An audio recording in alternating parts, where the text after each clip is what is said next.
Hoy vengo a hacer lo que hicieron mis padres, dar vida al recuerdo, soplar en la brasa. Pero no soy yo quien ha de contaros la historia que corre más rauda que el agua. Pues hay entre vos, nobles oyentes, uno que sabe de crónicas ciertas, uno que escucha la voz del ayer y en su pluma le da nueva puerta. Él es el heraldo del verbo insumiso, el eco de estrofas que el viento no mata. Escuchad, pues, a quien lleva la antorcha de la memoria, la historia, la clave. Con todos vosotros, a quien la voz del ayer aún arde, el ilustre Antonio Pérez Henares. Voy a hacer una prosa en román paladino, en el cual suele el pueblo hablar con su vecino. Como no soy muy letrado por ser otro latino, lo haré, si os parece, y me lo pagáis, si os gusta, con un vaso de buen vino. 4 versos, posiblemente los primeros escritos en eso, en román paladino, en lo que hablaba cada cual con su vecino. Los escribió Gonzalo de Berceo, allá por el siglo XII. Pero ¿cuántas cosas dicen estos 4 versos? Lo primero, ¿qué es el román paladino? Me dirán. Pues en lo que estoy hablando en estos momentos, ustedes escuchan y ahora cada cual con su vecino es en lo que hablan en el mundo más de 600 millones de personas. ¿Pero qué dicen esos versos? Están diciendo unas cosas que nos indican aquel tiempo. Lo que dicen es que es lo que ya hablaba la gente del común, lo que hablaba cada cual con su vecino. Pero no se escribía, porque no era la lengua culta, que era el latín, era un derivado del latín. Eso es lo primero que dice Berceo, que era un clérigo, pero que se mete a juglar, y ya no juglar de clerecía, sino juglar del pueblo llano. Y pide, como pago, un vaso de bombino, que era lo que solían hacer los juglares. ¿Qué sucede? Que esos juglares, esas gentes, ¿saben? Yo tengo para mí que eran y son ni más ni menos que los padres de la lengua española, del castellano, de la lengua española en el mundo. Estas gentes que empezaron eso, a llevar por las plazas, de hecho ya lo llevaban. Cuando Berceo lo escribe, ya se nota que todo el mundo habla en eso y que esa es la voz del pueblo, que va de plaza en plaza, de feria en feria, de fiesta en fiesta, que va por pueblos, villas, castillos y llega incluso a las cortes. Los juglares no conocemos sus nombres, pero fíjense, conocemos sus versos. Y es más, hoy mismo, y verán, les vamos a hacer una prueba. Hoy mismo, y si yo les recito algo, seguro que lo han oído. Si son de zonas rurales, seguro. Miren, esto lo aprendí de mi abuelo. Y es un romance de juglares. Se llama El de la loba parda. Estando yo en la michoza, limpiando la mi callada, a ver si les suena, vi de venir 7 lobos por una estrecha cañada. Iban echando a suertes quién entrará en la majada. Le tocó una loba vieja, flaca, que tenía los dientes como filos de navaja. 3 vueltas le dio al redil y no pudo sacar nada, y a la 4ª se llevó la borrega, que era hija de la blanca, que la tenían mis amos para la mañana de Pascua. El pastor llama a sus perros y les dice: iros tras la loba, que si no me la traéis, cenaréis de mi callada, y si sí, y si me traéis la borrega, os daré sopas con leche. Porque, si os fijáis, está contando una historia, casi una novela. Y los perros, dice, aquí mi perro, el de los hierros, la carlanca, aquí mi perra trujillana, aquí mis 7 cachorros. Y salen detrás de la loba y dice, la corrieron 7 leguas por los montes y cañadas. Y a la legua, la loba se iba quedando cansada. Y ya dice, mirad lobos, mirad perros, yo os daré la borrega de mi boca lobadada, sana y buena como estaba. Y dicen los perros, no queremos ya la borrega de tu boca lobadada. De tu piel una zamarra, de las orejas botines y de las tripas vihuelas para que canten las damas. Seguro que les suena a algunos. Como les digo, cuando yo era un niño, mi abuelo, a la lumbre, me contaba ese romance que había ido de abuelos a nietos desde el siglo XII. Y está en nuestro subconsciente. Y a lo mejor este no les ha sonado mucho, es muy rural, pero este seguro que sí. Sí por mayo era por mayo, cuando hace la calor, cuando los trigos se encañan y están los campos en flor, cuando canta la calandria y responde el ruiseñor, cuando los enamorados van a servir al amor. Menos yo, triste y cuitado, que vivo en esta prisión, que no sé cuándo es de día ni cuándo las noches son. Si no fuera una vecilla que me cantara al alboro, matómela un ballestero, dele Dios mal galardón. Qué hermosísimo poema. Este sí que lo conoce mucha gente. Veo que están asintiendo. Claro que sí. Pues es otro de esos poemas, de esos cantares, de juglares, de allá, que seguimos manteniendo vivos. Y no sabemos sus nombres. Fueron anónimos la mayoría. Muchos de ellos es posible que no supieran ni leer ni escribir, seguro. Y sin embargo, sabían versificar, porque esto es algo que, aunque no se crean, se ha dado continuamente. Los juglares merecen un enorme respeto, porque fueron muchas cosas. Fueron no solo los padres, sino los difusores de esa lengua. Y empezaron a escribirlas.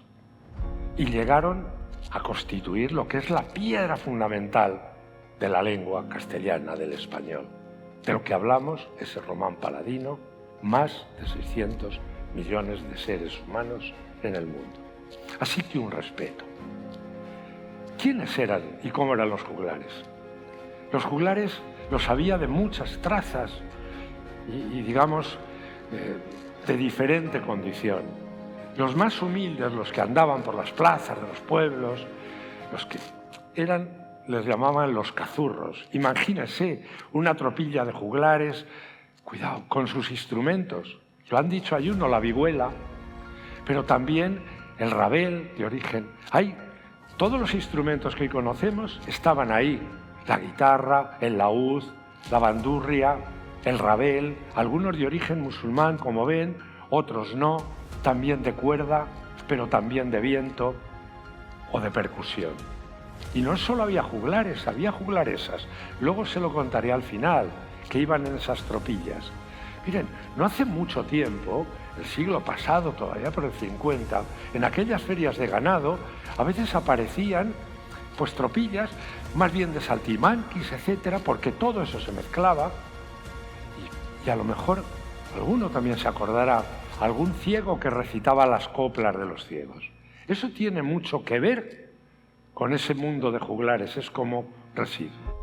Pero los juglares de entonces eran mucho más, porque eran los que iban de un sitio a otro, y claro, estos juglares cazurros pues tenían una entrada limitada. Eso sí, eran el preludio de la fiesta, de la música, porque verán, la Edad Media tiene una fama siniestra. Parece que siempre era todo gris, oscuro, lleno de barro, lleno de miseria, lleno de hambre, lleno de violencia. Y sí, de eso habría grandes hambrunas y pestes, pero también había tiempo para la música, para el canto, para la diversión. Era un mundo además de color, de mucho color. El rojo, el amarillo, el verde, el azul.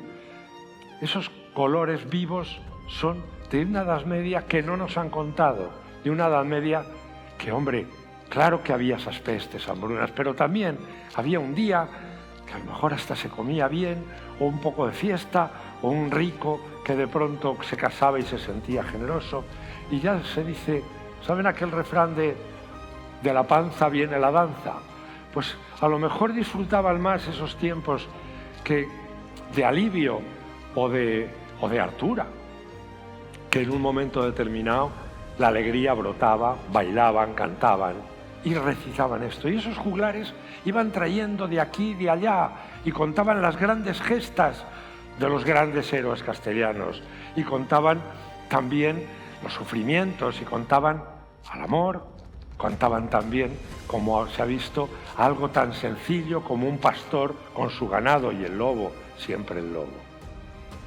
Esos juglares tuvieron también un factor increíble en el conocimiento y la llegada de una cultura a todos los sitios y de una lengua a todos los rincones, porque como les digo, andaban de un sitio a otro y también los había de mayor condición, hasta que en un momento determinado llegaban a los castillos donde solían ser bien recibidos, incluso a las cortes de los reyes. Y además nos enseñan de vez en cuando cosas de nuestra Edad Media que tenemos que saber y no sabemos, que esa Edad Media no era tan siniestra y desde luego en los reinos cristianos no eran, como nos han contado, una panda de borricos y gente salvaje. No, cuidado. Los reinos cristianos hispanos tenían un nivel cultural muy alto y unos caminos y unas autopistas, que se diría ahora culturales, que importantísimas. Una de ellas, el Camino de Santiago. Pero por el Camino de Santiago venían los juglares de toda la Occitania francesa. Nombres importantes que venían de Toulouse, cuyo conde era de origen hispano, Alfonso Jordán, del Jordán, o venían de la Provenza, o venían de la Aquitania, o venían de la Normandía, y cruzaban por abajo hacia el Camino de Santiago y volvían. Y esos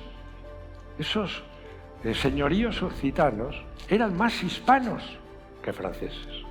Sí, la cultura estaba más ahí. La cultura estaba más en Santiago de Compostela, en León, en Burgos. Pues que vamos a ver. Ahora cuando queremos únicamente el mito árabe, ¿acaso una catedral románica, San Isidoro en León, o unas catedrales góticas desmerecen algo de una gran edificación islámica? En absoluto. El otro día a lo mejor me decido hablar de esto, de ese cuento que nos han contado, de que parece que nos tenemos una vez más que sentir una especie de, no sé, sí, lo diré, como de basura, de lo peor del mundo. No. Yo cuando estoy delante de la Catedral de Burgos o de esta de Toledo, estoy viendo ese mundo y ahí en esa plaza había juglares. Y en esos castillos había juglares. Y en esas cortes había juglares. Y ciudades como Toledo eran la envidia de toda Europa. Cuando aquí llegó un rey francés, se quedó absolutamente bizco. Un poco los bárbaros estaban en el norte. Estos juglares tienen además un elemento trascendental en lo que es la creación, como digo, de la propia lengua. ¿Por qué? Si en un momento determinado nosotros pensamos ¿cuál es la piedra angular de la lengua castellana? Sin duda llegamos a un sitio, que es donde estoy yo hoy. Aquí se representa muchas veces el cantar. Y el cantar, por encima de todos, es el cantar del Cid, el cantar de Mío Cid. El cantar de Mío Cid es, sin duda, para mí, como la piedra fundacional. Es más, es nuestra Ilíada, ¿sí? Es nuestra Ilíada. No sabemos quién era el Homero o los Homeros. Es anónimo, aunque a lo mejor no tanto. Desde luego, lo que sí es cierto es que está escrito por uno o por varios genios que en un momento determinado a lo mejor alguien refundió todo aquello. Pero lo cierto es que estamos delante de un poema épico que sin duda por encima de cualquier otro poema épico de Europa. ¿Y por qué? ¿Por qué Mío Cid ha trascendido a lo largo de los siglos? ¿Por qué sigue hoy emocionando? ¿Por qué la historia del cantar o lo que relata el cantar está por encima incluso de la propia historia de Rodrigo Díaz de Vivar, que fue importantísima. Pero si yo les pregunto a ustedes, el Cid, ¿qué tuvo? Me dirán 2 hijas, Sol y Elvira.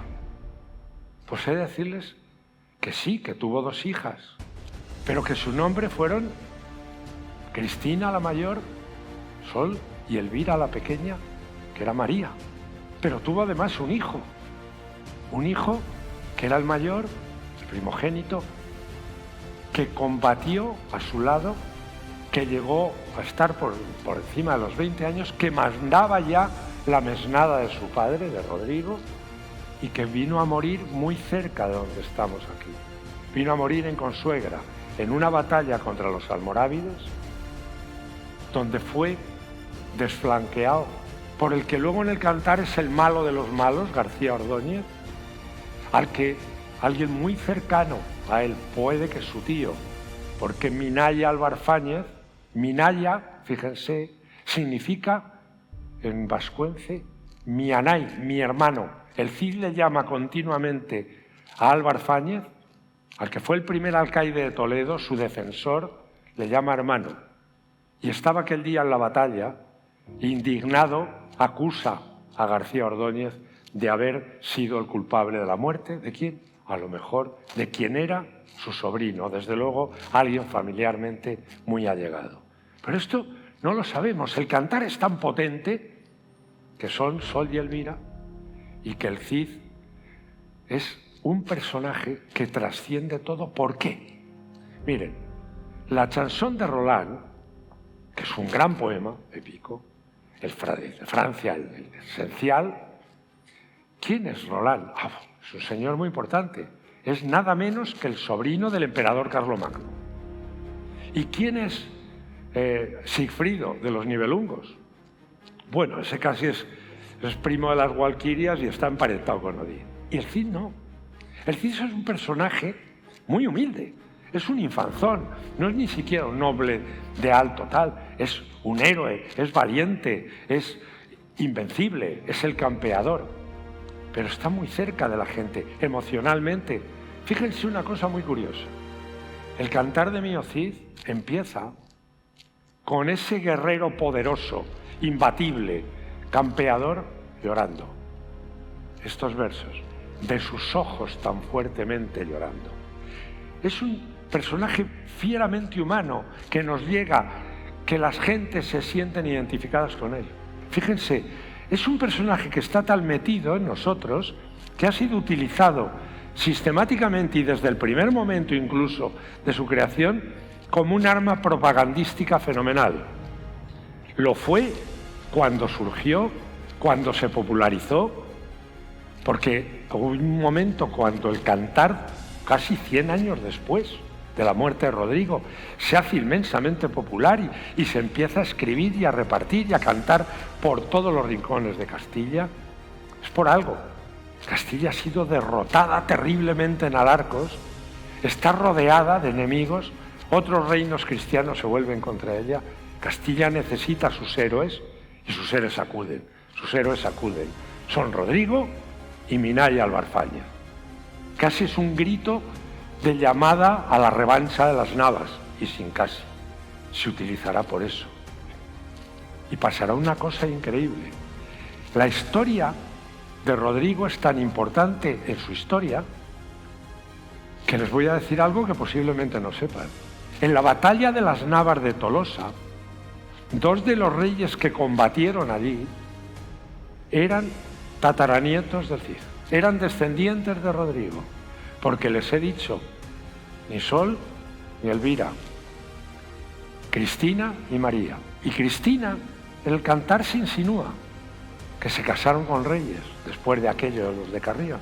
Y dice, y efectivamente, Cristina se casó con un infante navarro, Ramiro, y su hijo fue García Ramírez, el restaurador, y los descendientes de este serían reyes. Serían tan reyes que uno sería Sancho VI el sabio, Sancho VII el fuerte. Pero por el lado materno, por una hija de este primer rey descendiente de la hija de Rodrigo, sería nada menos que Alfonso VIII de Castilla, que sería el impulsor y el gran vencedor de las Navas. Así que sí, 2 descendientes del Cid combatieron en las Navas de Tolosa al frente de las tropas castellanas y navarras. Y sin embargo el cantar está por encima. El cantar es lo que nos suena. Y si en un momento determinado y nos emociona. ¿Por qué? Porque el cantar de Mío Cid es una obra absolutamente pegada al pueblo, absolutamente entroncada, y su héroe es además alguien con debilidades como llorar. Y no es un lloro gimoteante, no, es un lloro de un hombre que en un momento determinado se va al destierro o se tiene que despedir de su mujer y de sus hijos. Esa es la fortaleza inmensa del cantar. Y como les digo, ha servido para un roto y para un descosido. Ahora les decía, sí, fachas, ¿saben que cuando la guerra civil, esta terrible y trágica guerra civil española, entonces el Cid fue el héroe republicano? Es muy sencillo. ¿Con quién venían los moros? Con Franco. ¿Quién era el mayor matamoros en la iconografía? Rodrigo. Y el otro, Pelayo. Por tanto, Pelayo al principio eran héroes republicanos. Luego, claro, cuando ganó Franco la guerra, al pobre Cid le puso la camisa azul. Y Pelayo, pues lo mismo.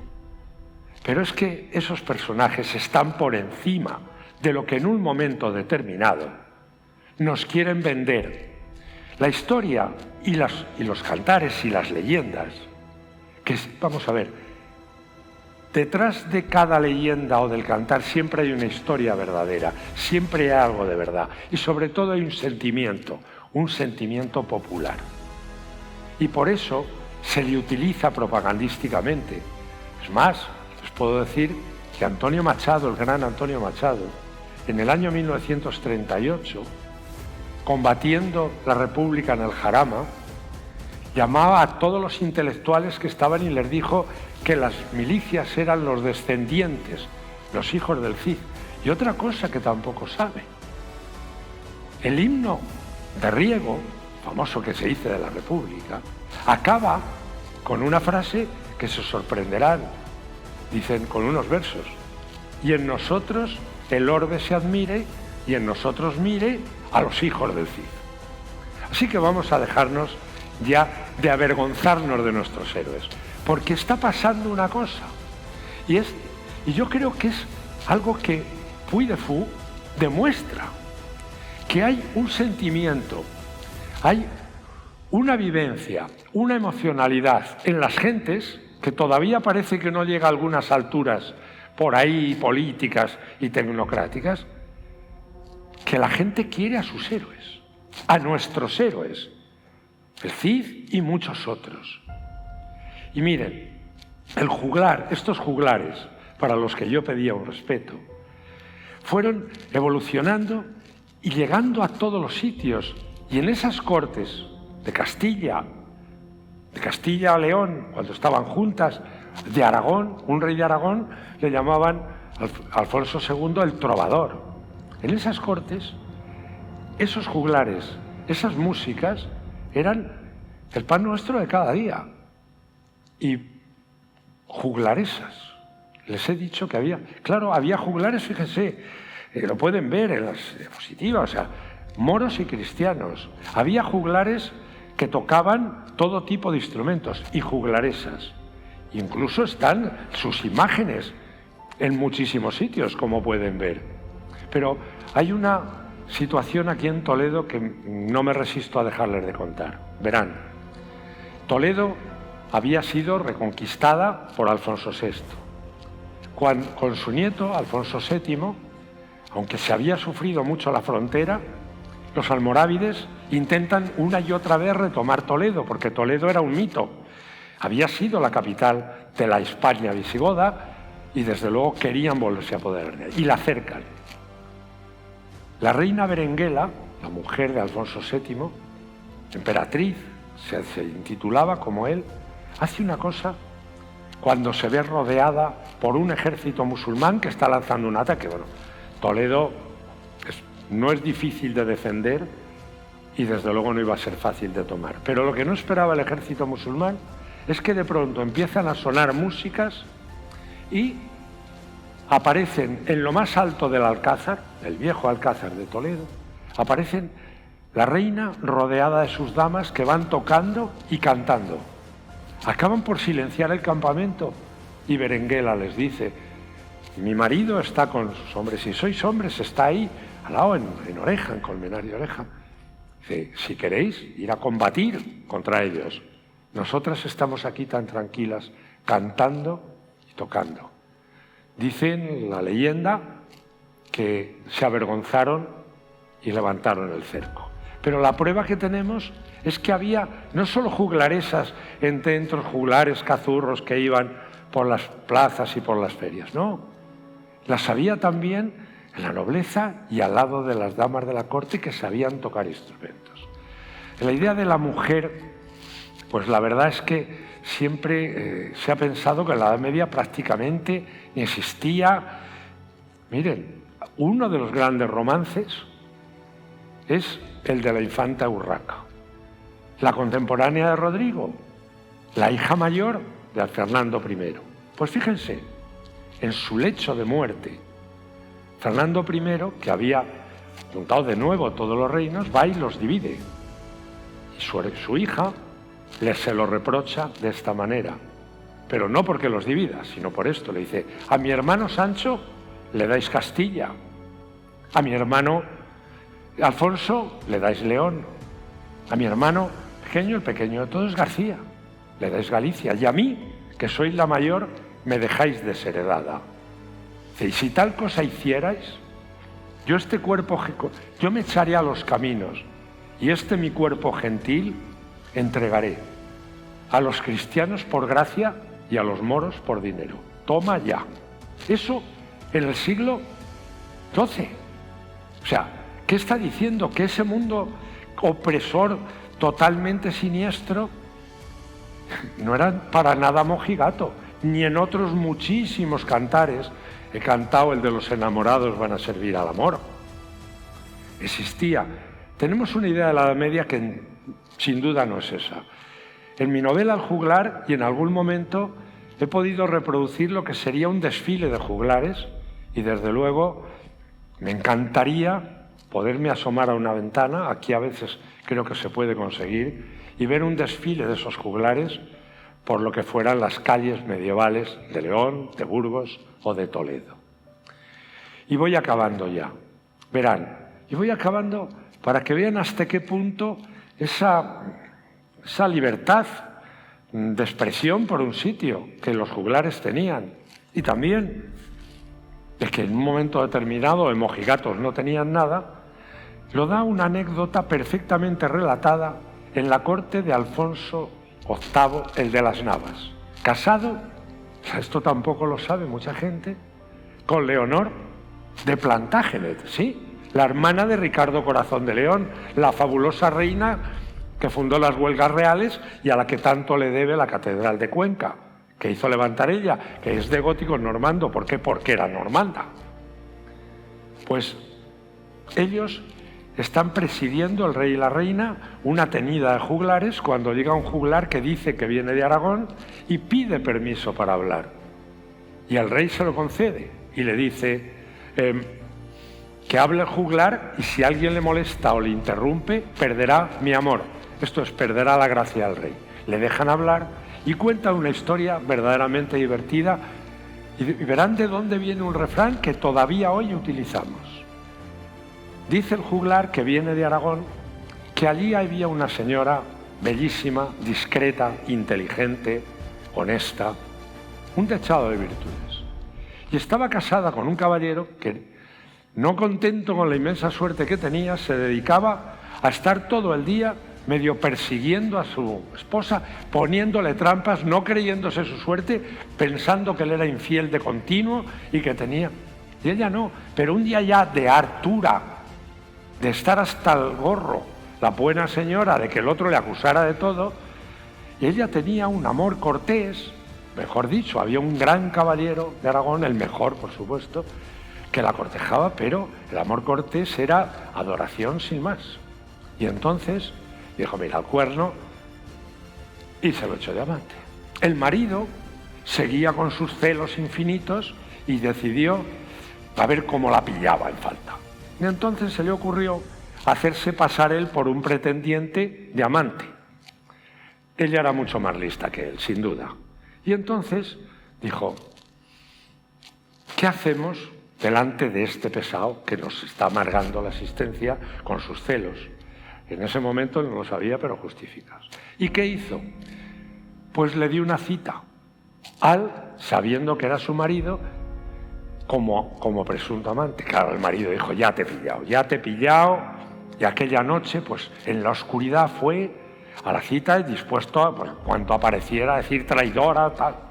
Y cuando llega a la cita, quien sale de ahí es un caballero armado dando grandes voces, que le da una somanta de palos al marido diciendo, pero ¿qué has creído que es mi señora? ¿Qué tal? Lo deja molido, se tiene que ir a rastras. Pero claro, se va muy contento, porque es la demostración de que su mujer le es totalmente fiel y que no tiene tal. Y de ahí viene eso que ustedes habrán oído de cornudo, apaleado y encima contento. Pues viene de ahí. Y eso lo contó un juglar en la corte castellana a finales del siglo XII o principios del XIII. Y aplaudieron todos, hasta los obispos. Y en el fondo se estaba riendo de lo que era un adulterio. Y le pidieron al rey, ¿por qué, si os ha gustado, dice el juglar, ¿por qué no me lo tituláis? Y lo tituló Escarmiento de celosos. Eso se hizo en el siglo XII. Esos eran los juglares.